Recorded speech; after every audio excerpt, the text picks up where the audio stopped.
Hello everyone and welcome back to Miss Glamour Teaches English. Today we're going to be having a look at the poem At a Funeral by Dennis Brutus, which is one of the 12 poems of your matric poetry anthology.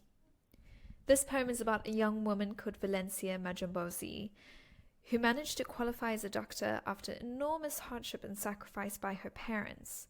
And she got her medical degree, but by an incredible irony, just after Valencia had completed her internship, she died during the Sharpeville massacre. So Brutus has written this poem about the years of sacrifice that people made that amounted to nothing. And it is an expression of frustrated and aborted hopes. And the poet urges an active resistance from the reader. He ultimately states at the end of the poem that death is a better fate than yielding to defeat. The poem is made up of 2 equal stanzas and it follows a specific rhyme scheme. And we can say that the formality of the poem mirrors the formal rites and rituals of a funeral ceremony, which is our setting of the poem. Another reminder about my annotation color key. I have put diction in pink, that is our individual word choice. I have put imagery in green, which is our more than one word descriptors and our figures of speech. I have put structure in red. I have put tone words in orange, and I have put mood in purple. We are going to start by having a look at lines 1 and 2. Black, green, and gold at sunset. Pageantry, and stubbled graves expectant of eternity. So the black, green, and gold over here is representative of the ANC flag, which formed the resistance movement during apartheid. And remember, this is a political poem. However, it could also be the colours associated with the colleagues of this doctor who attend her funeral. They have dressed up in their black caps and gowns, and their sashes indicate their degree. And what's also interesting is this poem takes place at sunset. If we think about sunset, we think about the end of the day. So again, this is very much symbolic of death and creates a rather somber mood to the poem. But the speaker is not impressed by the attendees dressing up and at the display of the funeral. He criticizes the display as he feels that it does not matter now, as all the hopes and dreams of Valencia have been lost with her death. The image of stubbled graves also imply that other people like Valencia have lost their lives and their potential has been cut short by apartheid.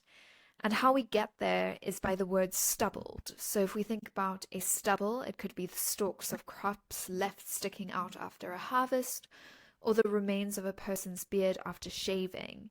So again, their potential has been cut short. It could also indicate that the graves at the funeral site are in a state of neglect. So again, what our speaker wants to do is to focus on the issues of the time. He doesn't want anyone to be focusing on the pageantry, the display of the funeral. He wants people to notice the issues that are currently being faced. And these graves are described as being expectant of eternity. So this is a piece of personification. The graveyard is portrayed as being hungry for more bodies, as death is inevitable during this political turmoil. In lines 3 and 4 we have, in bride's white, nuns' white veils, the nurses gush their bounty of red wine cloaks, frothing the bugled dirging slopes.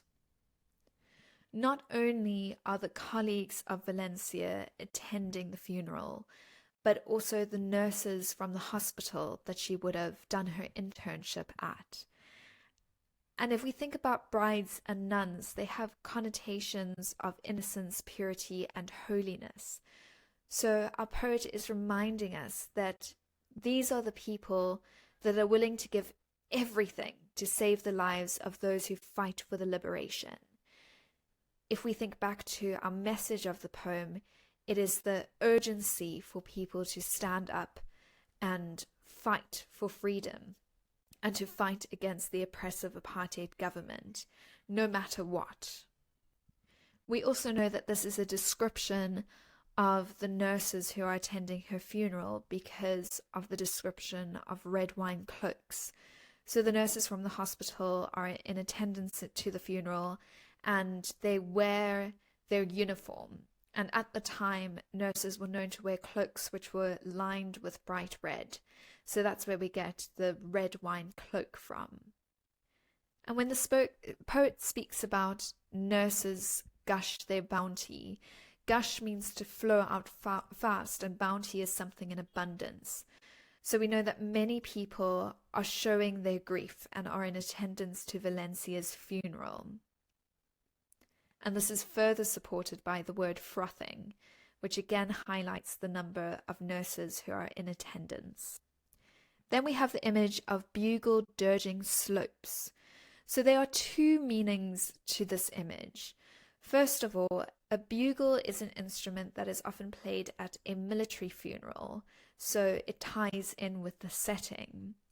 And if the bugled dirging slopes, it could indicate that it is the going up and down of the sound of the bugle. But it could be the fact that the slopes around the graveyard are being personified, and it's as though the land itself is mourning the young doctor. So there's an immense feeling of sadness and grief in the beginning of this poem. Line 5 starts with a command, salute, a command to honor or literally salute the dead. The speaker calls for a gesture of respect to those who have sacrificed everything that they have in order to fight for freedom. And the exclamation mark emphasizes this command. And he then says that we need to ponder all this hollow panoply. So once again, he turns to the splendid display of the funeral, which he finds hollow. He finds it meaningless because the ceremony changes nothing. And he urges us as the reader to ponder all of the hollow panoply. He encourages us to look further than the display, which would encompass things like funeral flowers, people, sad music. And he really feels that this lacks sincerity. He wants us to look at the more important issue that is present.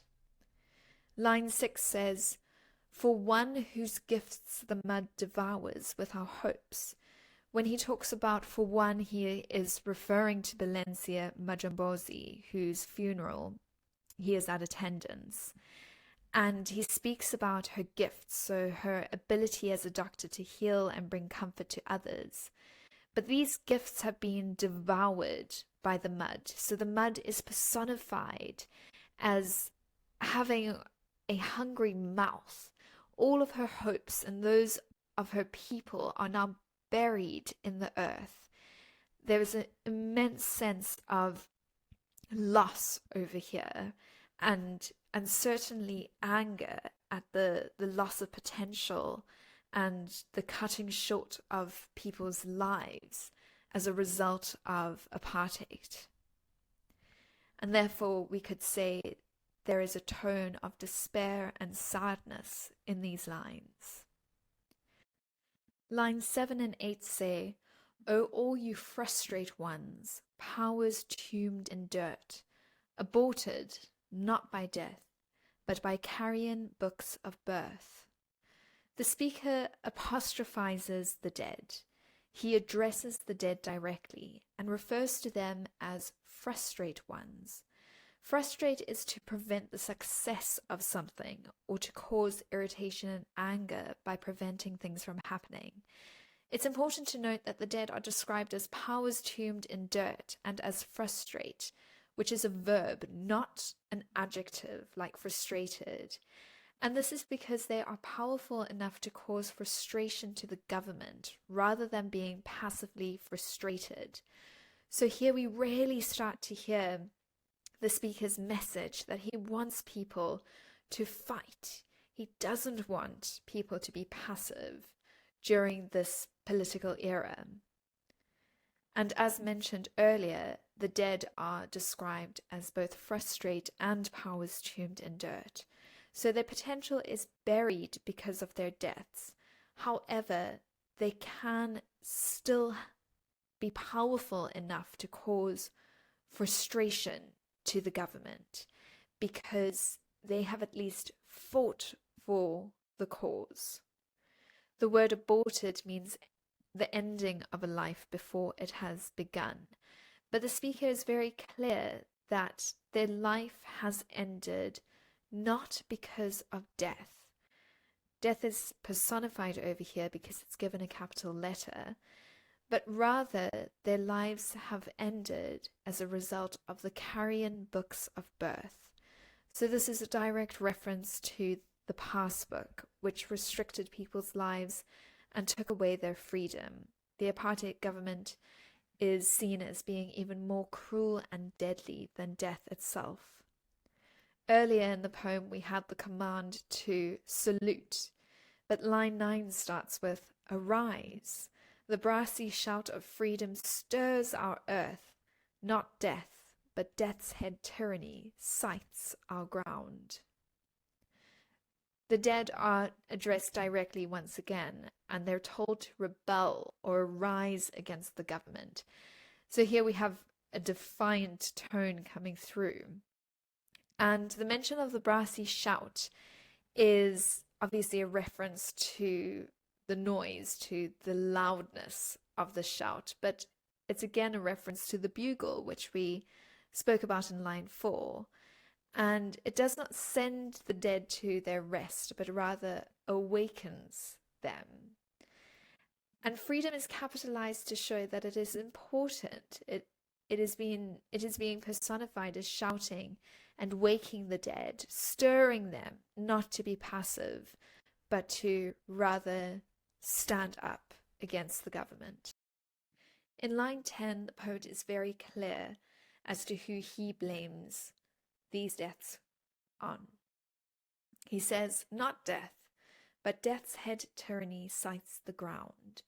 Death's head is the insignia used by Nazis, so the poet compares the South African apartheid government to the death head wearing Nazis.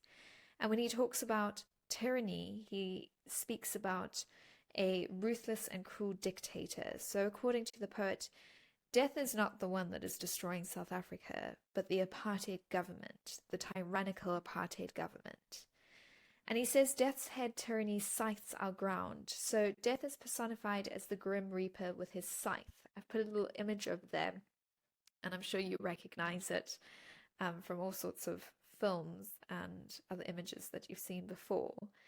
And when he talks about death scything our ground, this is also a reference to the land where the Group Areas Act excluded people of colour.